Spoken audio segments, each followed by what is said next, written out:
Welcome to our channel. In this session, we are going to discuss about how to calculate time complexity for a given scenario by using frequency count or step count method. So this is the given while loop.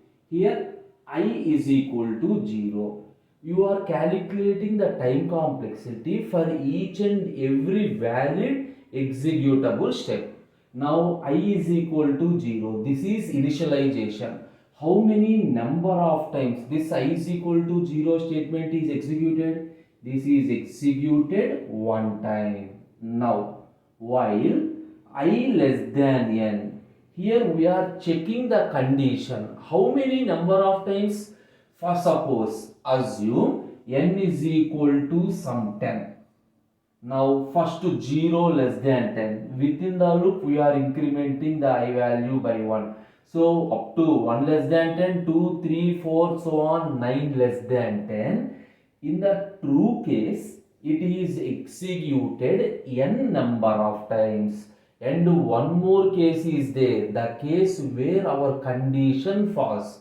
That means overall this condition is executed n plus 1 number of times. Remember, for all the n cases, it enter inside the loop. For this one case, it comes out of the loop. Okay. Now, for all the n cases, whether it enter, how many number of times this, any statement, either a printf or whatever it is, how many number of times this statement is executed?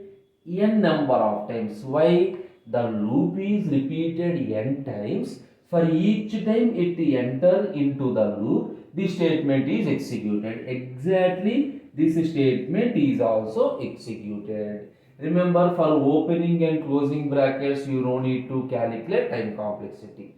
For each and every value step, you need to calculate time complexity. Now, what is the overall complexity? N, 3n plus 1 plus 1, 2. So the total complexity for executing this algorithm is 3n plus 2. If you represent in the form of big O, that is big O of n. This is the time complexity for this given algorithm. This is the way to calculate time complexity by using frequency count or step count method. Anyway, we will discuss different scenarios of calculating time complexities in the later sessions. Thank you.